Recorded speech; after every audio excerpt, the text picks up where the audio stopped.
Hi friends, please subscribe to Amravati Media and press the bell icon for more latest updates. వైసీపీలో వీళ్ళిద్దరూ special. వైసీపీలో మాత్రం జగన్ మాటకు ఎదురు ఉండదు. ఆయన దృష్టిలో పడితే మంత్రి పదవి గ్యారంటీ. అందుకే వైసీపీ నేతలు యాక్టివ్గా ఉంటారు. మిగిలిన పార్టీలలో అలా ఉండదు. ఎవరికి చివరి నిమిషంలో మంత్రి పదవి దక్కుతుందన్నది ఎవరికి తెలియదు. కానీ జగన్ విషయంలో అలా కాదు. తాను డిసైడ్ అయితే ఇక జగన్ను ఇన్ఫ్లుయెన్స్ చేసే మరొకరు పార్టీలో లేకపోవడంతో ఎక్కువ మంది నేతలు జగన్ దృష్టిలో పడతారు.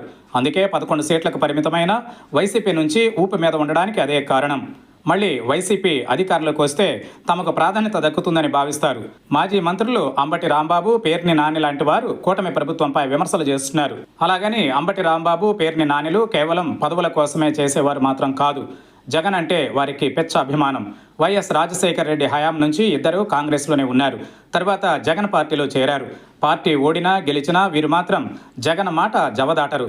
పార్టీని వదిలి వెళ్లాలన్న ఆలోచన చేయరు. జగన్ కోసం వీళ్ళు 2024 ఎన్నికల ఫలితాల తరువాత నుంచి మాత్రం ఎఫెన్స్గానే ఉన్నారు. ఎన్ని కేసులు నమోదైనా వెనక్కి తగ్గరన్న పేరుంది. జగన్ పట్ల విధేయతగా ఉండడంతో పాటు జగన్పై ఎవరు విమర్శించినా వెంటనే మీడియా ముందుకు వచ్చి 4 దులిపి వెళ్తారు.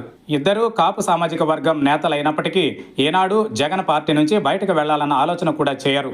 అంతేకాదు తమ సొంత సామాజిక వర్గమే అయినా పవన్ కళ్యాణ్పై విమర్శలకు వెనుకాడరు. జగన్మోహన్ రెడ్డి రాజకీయాలలో ఒక విషయం మాత్రం ఒప్పుకోవాలి. ఆయన తన నాయకులకు, ప్రతినిధులకు ఇచ్చే బాధ్యత చాలా క్లియర్గా ఉంటుంది. ఎవరు ఏం మాట్లాడాలి, ఏం చేయాలి అన్న దానిపై సందిగ్ధత ఉండదు. జగన్ కోసమే నిలబడటమే తెలుసు తప్ప సొంత సామాజిక వర్గం దూరం అవుతుందన్న ఆలోచన కూడా చేయరు. అయితే వీళ్ళిద్దరూ వైసీపీ అధికారంలోకి వస్తే మంత్రి పదవులు తమకు వస్తాయని ఆశించి మాత్రం విమర్శలు చేయరు. వీళ్ళిద్దరూ జగన్కు అత్యంత నమ్మకమైన నేతలు. జగన్పై ఏగవాలినా ఊరుకునే రకం కాదు. అందుకే వైసీపీలో వీరిద్దరికీ ప్రత్యేకమైన స్థానం ఉందని చెప్పడంలో ఏమాత్రం అతిశయోక్తి లేదు.